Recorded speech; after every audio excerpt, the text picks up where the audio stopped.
दोस्तों नमस्कार। Exam instructor Girdhar YouTube channel पर आपका स्वागत है। दोस्तों 5000 प्रश्न की हमारी सीरीज चल रही है शिक्षक भर्ती सुपर टेट 2021। तो इसके दोस्तों कई दिनों से ये सीरीज थोड़ी बंद थी व्यस्तता के कारण। 1170 महत्वपूर्ण प्रश्न हो गए हैं क्योंकि फरवरी में आपका टेट है और इसके बाद बहुत ही शीघ्र आपका सुपर टेट होगा।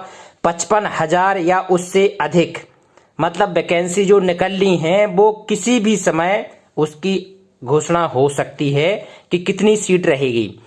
तो आज एक नया यूनिट शुरू करते हैं शिक्षण कौशल। दोस्तों 2 सीरीज हमारी हो चुकी हैं 2018 में, जिन साथियों ने पढ़ा होगा तो 1500 प्रश्न की सीरीज लाए थे। 2019 में 2000 प्रश्न की सीरीज लाए। ये सीरीज बहुत महत्वपूर्ण है दोस्तों 5000 प्रश्न की। तो 1170 हो गए हैं। आज का अंक स्टार्ट करते हैं शिक्षण कौशल का। इसके सबसे पहले देखते हैं कौन कौन सी इसमें यूनिट हैं, कौन कौन से इसमें चैप्टर हैं, जिस चैप्टर से 10 प्रश्न आते हैं। साथ ही साथ ये देखेंगे कि किस साल में कौन से प्रश्न आए थे। इससे एक कंसेप्ट क्लियर हो जाएगा कि इस साल क्या आ सकता है। बिल्कुल सटीक रणनीति अपनाएंगे बिल्कुल कि आपकी पूरे शिक्षण कौशल के 10 में से 10 प्रश्न फंस जाएं। आइए देखते हैं क्या है शिक्षण की जो विधियां हैं वो और कौशल। शिक्षण की विधियां एवं कौशल ये फर्स्ट यूनिट है। सेकेंड शिक्षण अधिगम के सिद्धांत ये दूसरी यूनिट है। वर्तमान भारतीय समाज ये तीसरा है इसी के अंदर पार्ट। प्रारंभिक शिक्षा, समावेशी शिक्षा, प्रारंभिक शिक्षा के नवीन प्रयास, शैक्षिक मूल्यांकन एवं मापन, आरंभिक पठन कौशल और शैक्षिक प्रबंधन एवं प्रशासन। ये इसमें 9 यूनिट हैं जिसके अंतर्गत आपके 10 प्रश्न आने हैं शिक्षण कौशल से संबंधित। इन्हीं में से अब दोस्तों सबसे महत्वपूर्ण है कि जो हमारे पेपर हो चुके हैं उसमें किस तरह के प्रश्न पूछे गए हैं, क्योंकि हमारे जो साथी हैं अधिकांश नए साथी हैं जो एग्जाम में पहली बार बैठेंगे, उन्हें बिल्कुल भी अभ्यास नहीं है कि कैसे प्रश्न आए थे और अब किस तरह आएंगे। 2018 में ऑब्जेक्टिव टाइप था, 19 में आपको एक एक शब्द लिखना पड़ा बाद में। तो उसी आधार पर 19 में जो इस साल हुआ है ऑब्जेक्टिव टाइप के प्रश्न थे। 4 विकल्प में से एक चुनना था। इसके पहले जो था वो 1 लाइन के थे। तो इसी आधार पर देखते हैं कि इस साल 2019 का जो पेपर हुआ है उसमें किस तरह के प्रश्न आए हैं। पूरे 10 प्रश्न देखते हैं 19 के और 10 प्रश्न देखते हैं 18 के। इससे पूरा आपको अंदाजा लग जाएगा और हमें भी पूरी तरह से स्पष्ट हो जाएंगे कि अब किस दिशा में आपको क्या क्या पढ़ाना है, किस दिशा में कि सारा आपका सिलेबस भी हो जाए, प्रश्न कोई छूट ना पाए। यहां विद्वान नहीं बनना है, पूरी की पूरी जोर इस पर रहेगा कि आपका कोई प्रश्न गलत ना होने पाए। तो 19 के प्रश्न देखते हैं। पहला, उद्दीपन अनुक्रिया सिद्धांत का प्रतिपादन किसने किया था? SR bond. Stimulus response theory हमने बताया था, ये थॉर्नडाइक की थी, ठीक है, लेकिन इसको अभी डिटेल पढ़ेंगे बाद में। प्राचीन अनुबंधन का सिद्धांत दिया है, ये किसका है? प्राचीन कंडीशन वाला। तो ये कंडीशन वाला आपने सबने पढ़ा है, जो कुत्ते पर प्रैक्टिकल किया था पावलोव ने, तो ये पावलोव का है। आगे देखते हैं गैने की सोपानकी का सही क्रम क्या है। इसका दोस्तों 8 चरण होते हैं। तो इसमें जो विकल्प दिए थे 4, संप्रत्यय, अधिगम, नियम अधिगम और समस्या। समस्या सबसे श्रेष्ठ सर्वोच्च ऊपर मानी जाती है, तो ये क्रम था।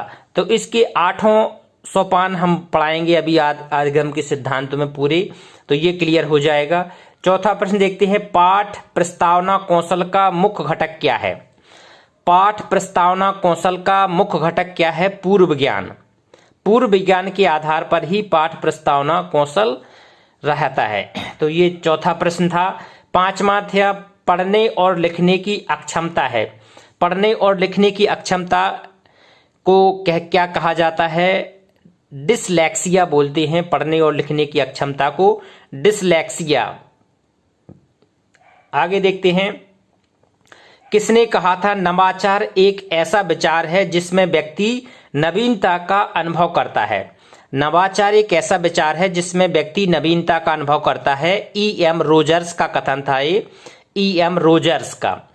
दोस्तों ये बिल्कुल जरूरी है कि आपको सफल रणनीति आप तभी बना सकते हैं जब एक तो आपके पास पाठ्यक्रम हो, दूसरा पिछले साल का कुछ आपको गाइडेंस हो। तो पिछले साल के गाइडेंस के लिए हमारे पास 19 और 18 के पेपर हैं, जिस आधार पर हमें 21 की तैयारी करनी है। ठीक है, तो वे साथी जिन्हें शिक्षक बनना है, तो दोस्तों पूरी तरह से जोश से एक बार पुनः तैयार हो जाओ। अब आपको नियमित वीडियो आएंगे, कई दिनों से स्टॉप था, लेकिन अब आपको नियमित वीडियो आएंगे। सातवां देखते हैं, भारतीय शिक्षा के इतिहास में सर्वप्रथम किस समिति ने अपव्यय एवं अवरोधन पर विचार किया था। अपव्यय और अवरोधन पर विचार हर्टांग समिति ने किया था, हर्टांग समिति। NCERT द्वारा राष्ट्रीय पाठचर्या की रूपरेखा कब प्रस्तुत की गई है। राष्ट्रीय पाठचर्या की रूपरेखा हमने बताया था 2005 में इसकी रूपरेखा प्रस्तुत की गई थी, 2005।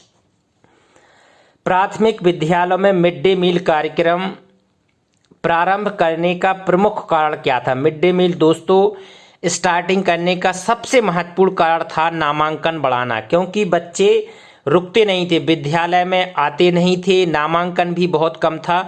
तो सबसे प्रमुख कारण था इसका नामांकन बढ़ाना। जो 2019 के प्रश्न आपको बता रहे हैं, 10 प्रश्न आए थे इसके आपका शिक्षण कौशल से। शैक्षिक प्रशासन उपर्युक्त विद्यार्थियों को उपयुक्त शिक्षकों द्वारा समुचित शिक्षा प्राप्त करने योग्य बनाता है, जिससे भी वे उपलब्ध अधिक साधनों का उपयोग करके अपने शिक्षण से सर्वोत्तम को प्राप्त करने में समर्थ हो सके। ये किसका कथन था, ये भी आपका पूछा गया था। तो ये बेलफेयर ग्राहम द्वारा दिया गया था, बेलफेयर ग्राहम का कथन है। तो ये इस तरह 2019 में 10 प्रश्न थे, इसी आधार पर आपकी आगे की रणनीति होगी। अब दोस्तों एक झलक देखते हैं 2018 में प्रश्न कौन कौन से आए थे। इसको एक शब्द में लिखना था, 18 में थोड़ा टफ हो गया था क्योंकि इसको एक शब्द में आपको लिखना था। ह्यूरिस्टिक विधि के प्रतिपादक कौन हैं। ह्यूरिस्टिक विधि के प्रतिपादक थे E.H. Armstrong. E.H. Armstrong heuristic विधि के प्रतिपादक हैं। सीखने के प्रयास एवं त्रुटि S.R. बॉन्ड आ गया, वो पिछले बार भी पूछा, इस बार भी। तो ये थॉर्नडाइक का है। अधिक्रमित अधिगम, अधिक्रमित अधिगम किसके अधिगम सिद्धांत पर आधारित है।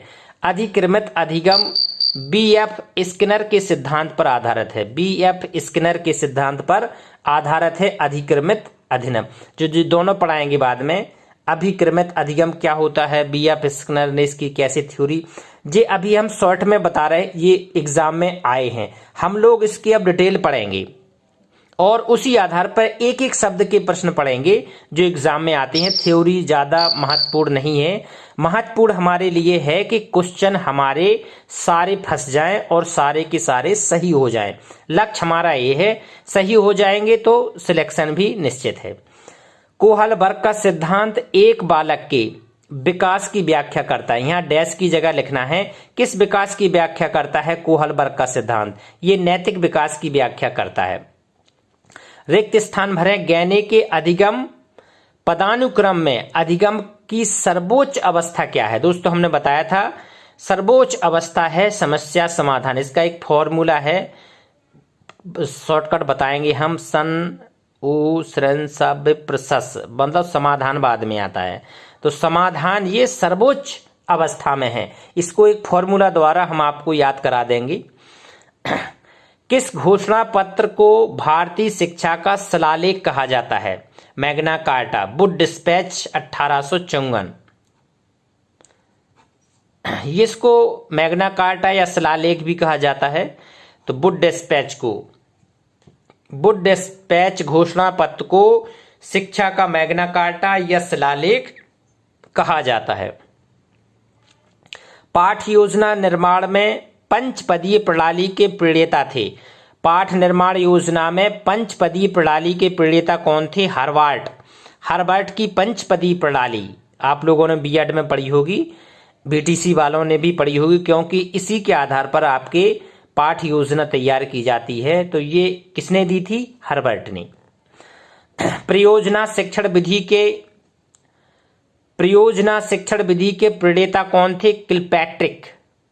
किलपैट्रिक की परियोजना शिक्षण प्रोजेक्ट विधि। Kilpatrick, William H Kilpatrick. मकतब में किस स्तर की शिक्षा दी जाती थी? मकतब में प्राथमिक स्तर की शिक्षा दी जाती और मदरसे में उच्च शिक्षा दी जाती थी। यहां आप अंतर कर लेना, मकतब प्रारंभिक और मदरसे उच्च शिक्षा। अधिगम के प्राथमिक सिद्धांतों के प्रणेता कौन थे? प्राथमिक सिद्धांत सबसे पहले अधिगम के किसने दिए थे? थॉर्नडाइक के। मुख्य 3 थे और गौण 5 थे। ये सभी ने पढ़े होंगे। अब दोस्तों स्टार्ट करते हैं कुछ प्रश्न भी। इस अंक में केवल आपको 10 प्रश्न ही मिलेंगे, क्योंकि 2000 इसमें पाठ्यक्रम भी रखा गया है। 2019 के 10 प्रश्न, 2018 के 10 प्रश्न और 10 प्रश्न महत्वपूर्ण और देखते हैं। 1170 तक की हमारी सीरीज हो गई थी। 1171वां प्रश्न, शिक्षण की संवाद विधि किसकी है? संवाद विधि है प्लेटो की। बाद में हम डिटेल प्लेटो को देखेंगे किस दर्शन से संबंधित है और इनके कुछ महत्वपूर्ण कार्य भी देख लेंगे, क्योंकि जब इन्होंने शिक्षण विधि पे कार्य किया है और हमारा ये टॉपिक भी है, तो इसको थोड़ा जो जितने भी राइटर आएंगे इसको थोड़ा डिटेल में भी देखेंगे नेक्स्ट वीडियो में। शिक्षण की प्रश्नोत्तर विधि किसकी है? प्रश्नोत्तर विधि है दोस्तों सुकरात की प्रश्नोत्तर विधि है। शिक्षण की आगमन निगमन विधि किसकी है? अरस्तु की। तो आगमन और निगमन विधि को हम गहराई से पढ़ेंगे नेक्स्ट वीडियो में। शिक्षण की तर्क विधि किसकी है? हीगल ने दी थी तर्क विधि, हीगल की तर्क विधि। शिक्षण की अनुदेशन प्रणाली किसकी है? अनुदेशनात्मक शिक्षण की विधि है हार्वर्ड की इंस्ट्रक्शन अनुदेशन प्रणाली की विधि। शिक्षण की खेल विधि किसकी है? खेल विधि है फ्रोबेल ने दी थी खेल विधि, फ्रोबेल की खेल विधि। नेगेटिव एजुकेशन नकारात्मक शिक्षा किसने दी थी? रूसो प्रकृति की ओर लौटो, प्रकृतिवादी थे ये। नकारात्मक शिक्षा किसकी देन है? रूसो। शिक्षण की प्रोजेक्ट विधि किसकी है? किलपैट्रिक की प्रोजेक्ट विधि। बेसिक शिक्षा की रूपरेखा किसने प्रस्तुत की थी? महात्मा गांधी ने 1937 में।